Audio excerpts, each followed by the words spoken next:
हरे कृष्णा भक्तों, आज हम कार्तिक मास महात्म्य के अध्याय 8 में कार्तिक व्रत के पुण्य दान से एक राक्षसी के उद्धार का श्रवण करेंगे। नारद जी कहते हैं, कार्तिक के उद्यापन में तुलसी के मूल प्रदेश में भगवान विष्णु की पूजा की जाती है, क्योंकि वह उन्हें अधिक प्रीति प्रदान करने वाली मानी जाती है। राजन, जिसके घर में तुलसी वन है वह घर तीर्थ स्वरूप है, वहाँ यमराज के दूत नहीं आते। तुलसी का वन सदा सब पापों का नाश करने वाला तथा अभीष्ट कामनाओं को देने वाला है। जो श्रेष्ठ मनुष्य तुलसी का बगीचा लगाते हैं वह यमराज को नहीं देखते। नर्मदा का दर्शन, गंगा का स्नान और तुलसी वन का संसर्ग, ये तीनों एक समान कहे गए हैं। जो तुलसी की मंजरी से संयुक्त होकर प्राण त्याग करता है वह सैकड़ों पापों से युक्त हो तो भी यमराज उसकी ओर नहीं देखता। जो मनुष्य आंवले के फलों और तुलसी के पत्तों से मिश्रित जल के द्वारा स्नान करता है उसे गंगा स्नान का फल प्राप्त होता है।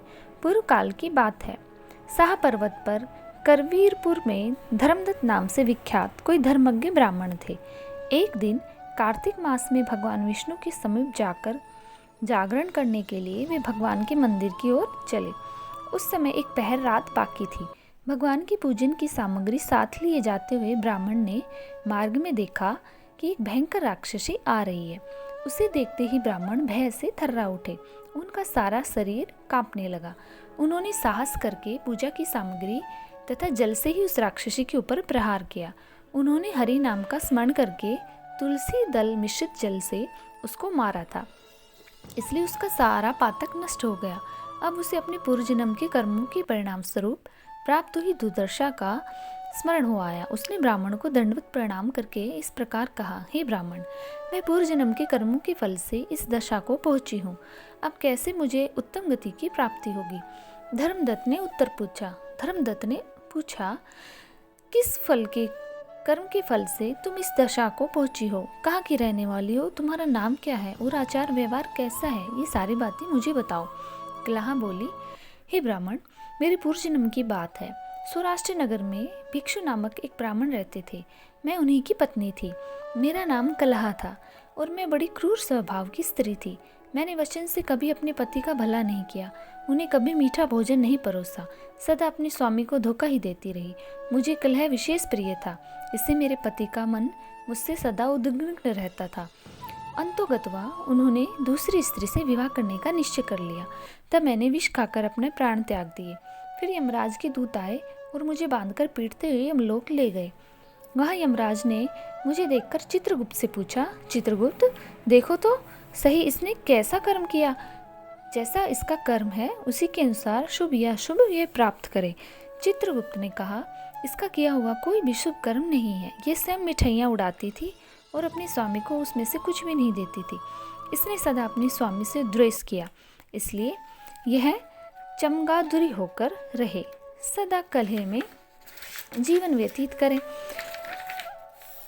इसलिए यह विष्टा भोजी सूकरी की योनि में रहे। जिस बर्तन में भोजन बनाया जाता है उसी में यह सदा के लिए खाया करती थी। अतः इसके दोष से यह अपनी ही संतान का भक्षण करने वाली बिल्ली हो। इसने अपने पति को निमित्त बनाकर आत्मघात किया, इसलिए अत्यंत निंदनीय स्त्री प्रेत के शरीर में भी कुछ काल तक अकेली ही रहे। इसे यमदूतों के द्वारा निर्जल प्रदेश में भेज दिया जाए, वहाँ दीर्घ काल तक यह प्रेत के शरीर में निवास करे। उसके बाद यह पापिनी शेष 3 योनियों का भी उपभोग करेगी। कलहा कहती है, विप्रवर, मैं वही पापिनी कलहा हूँ। इस प्रेत शरीर में आई मुझे 500 वर्ष व्यतीत हो चुके हैं। मैं सदा भूख प्यास से पीड़ित ही रहती हूँ।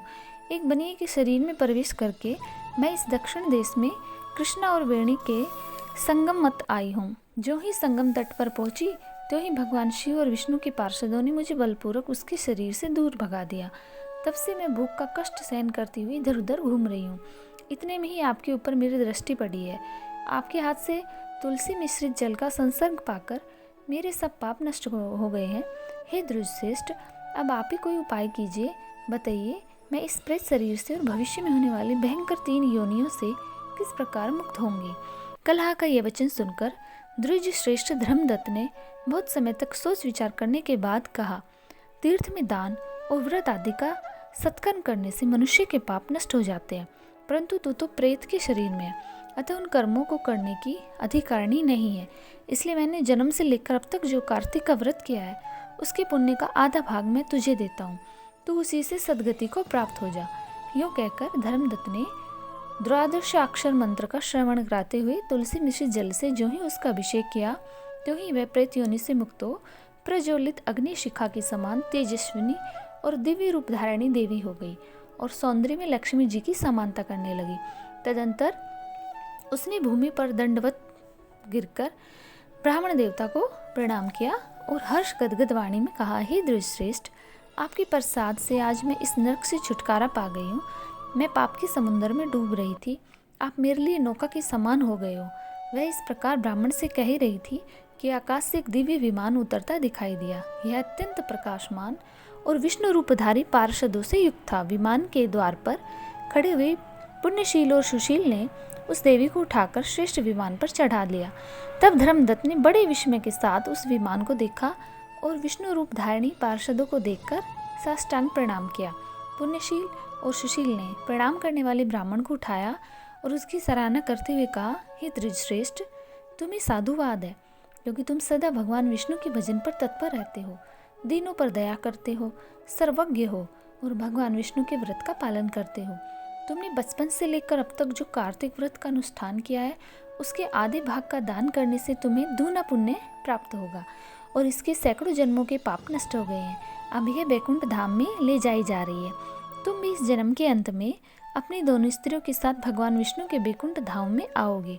धर्मदत्त, जिन्होंने तुम्हारे समान भक्तिपूर्वक भगवान विष्णु की आराधना की है वे धन्य और कृतकृत्य है। इस संसार में उन्हीं का जन्म सफल है। भली भांति आराधना करने पर भगवान विष्णु देहधारी प्राणियों को क्या नहीं देते। उन्होंने ही उत्तानपाद के पुत्र को पूर्व काल में ध्रुव पद पर स्थापित किया। उनके नामों का स्मरण करने मात्र से जीव सद्गति को प्राप्त होते हैं। पूर्व काल में ग्रहग्रस्त गजराज उन्हीं के नामों का स्मरण करने से मुक्त हुआ था। तुमने जन्म से ही लेकर जो भगवान विष्णु को संतुष्ट करने वाले व्रत का अनुष्ठान किया है उससे बढ़कर न यज्ञ है, न दान है और न तीर्थ। हे विप्रवर, तुम धन्य हो, क्योंकि तुमने जगतगुरु भगवान विष्णु को प्रसन्न करने वाला ऐसा व्रत किया है कि जिसके आधे भाग के फल को पाकर यह स्त्री हमारे साथ भगवान के लोक में जा रही है। हरे कृष्णा, राधे राधे। अगली आने वाली वीडियो में आप भक्ति के प्रभाव से विष्णुदास और राजा चोल का भगवान के पार्षद होने की कथा का श्रवण करेंगे। जय श्री राधा, जय श्री माधव।